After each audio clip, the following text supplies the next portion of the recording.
you do that for? Well, what's that? Oh, you mean this? Well, actually, it's these new Chesterfield filters. Here, try one. What they say is true, you know. The filter taste is gone. Somebody finally put this, true taste, in a filter cigarette.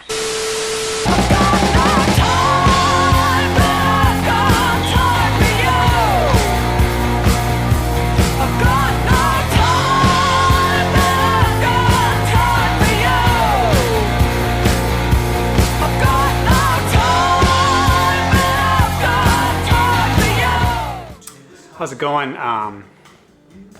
Thanks for stopping by again on really such short notice. Just gonna show a handful of, I think, vinyl records this time around. They all sound exactly the same, so just stay for one and just, you know, check out. Everything I show sounds the same. Keep that in mind.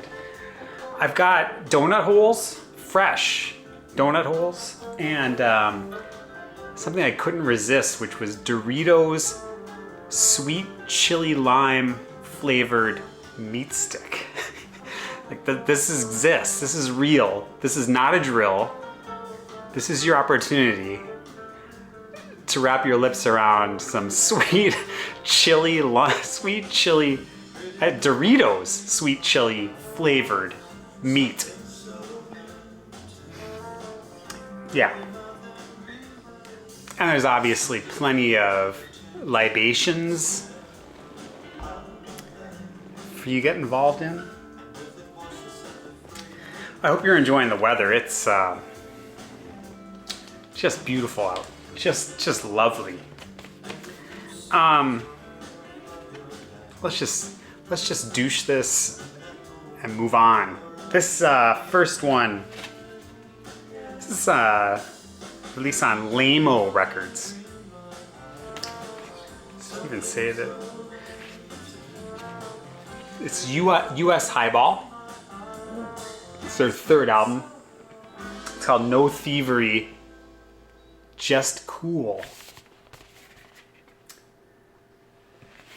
This is their third LP from Glasgow. I think they're technically a duo. I would call this kind of twee power pop. Twee jangly power pop. What does the hype sticker say? It says, Scotland's jangle pop maestros return with another half hour of power. I'll even show you that there. You know, here's the insert. Catchy melodies, great playing. It's kind of a laid back sophistication. The first song is called "See You in Hell," which that's all I needed to hear, really. And even in the thanks to everyone section, it does also say "See You in Hell." Anyway, so kind of a charming, laid-back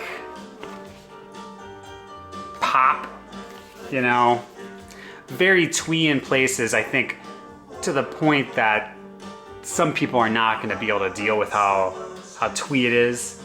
Some varied instrumentation. There's a little bit of horns. There's some almost like toy keyboard sounding. I don't know if that's what it is. Like sounding toy keyboard sounding stuff in places. The second song is called London Calling, like the name Colin. Kind of like that. It's kind of neat. In places reminds me of the House Martins. Again, probably not for everyone because how twee it is, but people that do like it are into it, will be very into it. Maybe, I don't know. Let's see, this is on, what does it say? They're calling this Thievery Swirl vinyl. It's a little fancy pants. US Highball.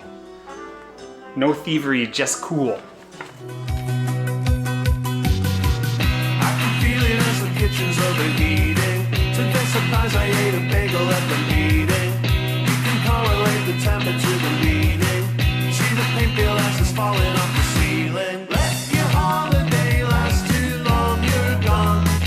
You're gone, you're gone, you're gone. From the melody to that song, it's wrong.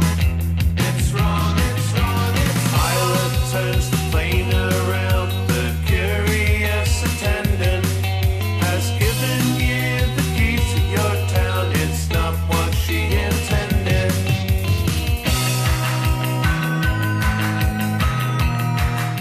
Now, I'm gonna say we're changing directions. This is a bit a different sounding record than the first one, but as you're already aware, every record I show sounds the same. So you could check out here and you would be up to date. This is a Melbourne trio called Cable Ties. The album is called All Her Plans. This is on Merge Records in the US. I think it's on Poison City in Australia, in the land down under. I could say third LP trio out of Melbourne. I feel like I say Melbourne wrong, and I say it all the time, which is so I'm just saying it wrong over and over and over again. This is kind of Riot Girl, like 90s Riot Girl influenced post-punk. Has a motoric foundation, really angular guitars, especially in places. This has not like non-stop anger like maybe earlier Cable Ties. This is a little bit more of a varied sound, although it's still pretty angry, I will say. Energetic, energetic guitar riffs. What? I can't remember her name. I can't remember that. I'm gonna put the lead singer's name up, but her singing is very commanding, let's say. Yeah, I like this.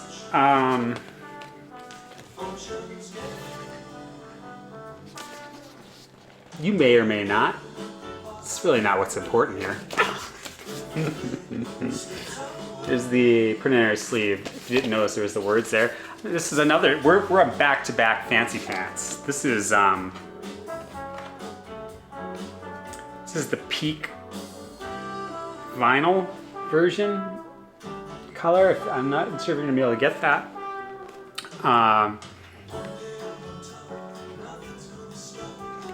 Yeah. Anyway, Cable Ties.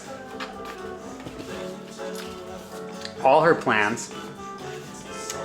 I think this is pretty highly regarded, like well reviewed. If that does anything for you, but if you like late '90s Sleater-Kinney, just as a starting point, this kind of brings its own edge with a little bit. It has a different vibe, but that kind of gets you an idea, maybe. Anyway. Cable Ties, All Her Plans.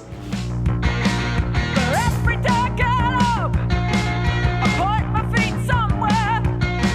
I walk a little further, run a little faster, make my way to my next disaster.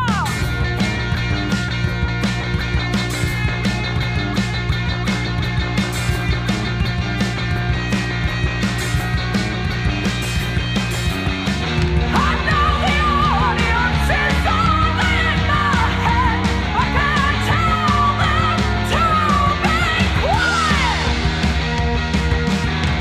All my fears, they came crashing through at once, but it turns out I'm just fine.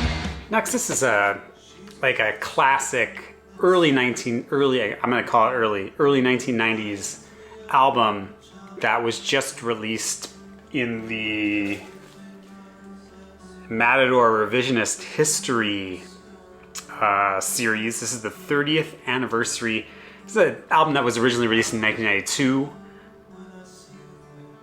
but in the US it wasn't released until 1993 by Matador. So the artist here is called Bettie Serveert. The album is Palomine. This is the, debut LP from the Dutch quartet, Bettie Serveert. I think they technically released stuff under a different name, a similar but different name before this. I can't remember precisely. But this is your deluxe 30th anniversary edition, which is the first vinyl release of this by by Matador Records, at least. I believe this has been reissued a number of times, probably in Europe. This was something that was in heavy rotation for me at around the time this came out in the United States, so 1993, that 1993-1994 time frame. Really good album. Really great lyrics. I listened to it today. It's very I don't know how to explain it. You can't really say that it sounds like a specific other like 90s artist, but it feels like an album from its time, but still sounds fresh in a way, if that makes any sense. It's Bettie Serveert. There's no person. It means like Betty served, like served tennis. Let's see. The hype sticker says, "As untamed and free as pop gets." I'll show you the inner sleeve. So really, just a great 1990s guitar pop album. Great playing, great lyrics, great vocals. I'll show you this is on some colored vinyl. And so the original release of this, the vinyl release in 1992 in Europe. I don't know if it was the way it was in the US, but the original release, they omitted a song that was on the compact disc.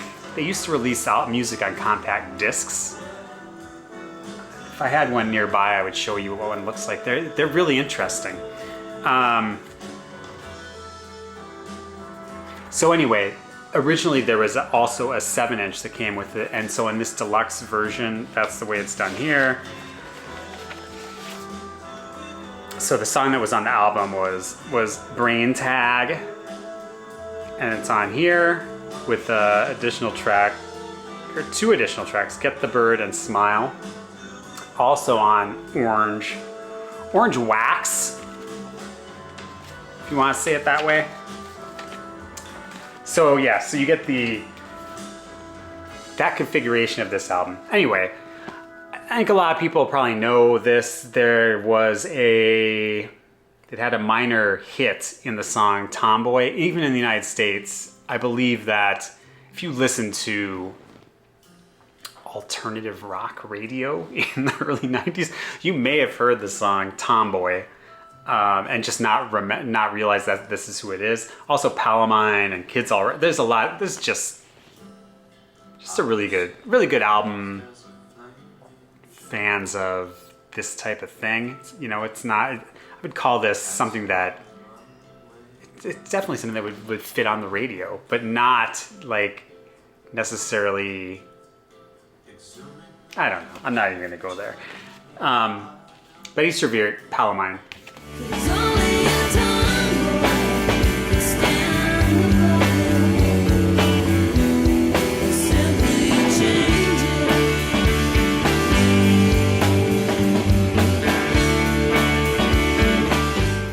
So then as long as we're here, as long as we all got together and, had some donut holes and some Doritos sweet chili flavored meat, I thought I'd just throw in my initial thoughts on the 10th studio album from PJ Harvey called I Inside the Old Year Dying, which it does say there.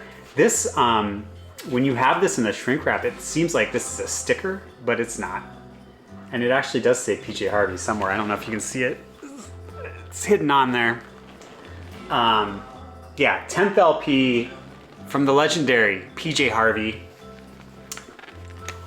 Just came out. It's a pretty nice package. Gatefold, single LP. Very like. Anyway, this comes with the words on like a really nice style. Like it's nice paper. It's not like I don't know if this folds out again. I don't know. What am I doing? It comes with the words. It comes with words on nice paper.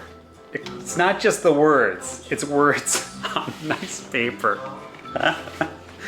And there's a printer sleeve. And this one, finally, it's been a day of fancy pants. This one comes on just, man, just stunningly delicious black vinyl. I mean, it doesn't get much more beautiful than delicious black vinyl, I don't think. Anyway, this is kind of, kind of dark, kind of introspective, kind of haunting. More like mainly, if you take all the songs, most of it I would call more, or lean more into like gothic folk area. I think the last song kind of eschews that, but I think this is her most difficult album. Like it's not going to be immediate. I had listened to it a couple times to kind of get hooked into it a bit. I will say up front, I've said this before, I'm in the tank for PJ Harvey. Even the albums that people ruined for me by playing over and over and over again in a record store that I worked at, I can now go, years later, I can go back and go and appreciate those when I had gotten burned out on them just from hearing them so many times.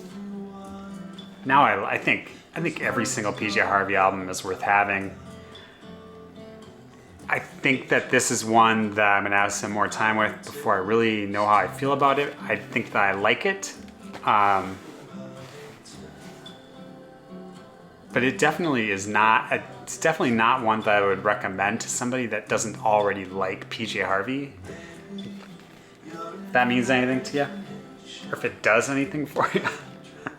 I'm not sure if I'll be able to play a sample from this. I'll try, but I don't know if I'll be able to. So this is also her first release on Partisan Records, which is owned, I think, a part of Knitting Factory.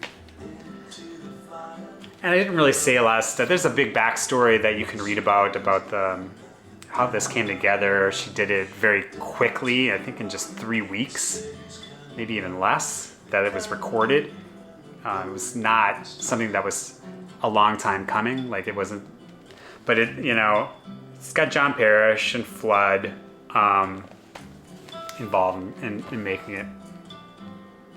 Definitely worth checking out if you're a fan of PJ Harvey. I feel like I wouldn't recommend checking this out to somebody that doesn't already like PJ Harvey. I would point to a different PJ Harvey record to start with, if you know what I'm saying. Yeah. PJ Harvey, I inside the old year dying.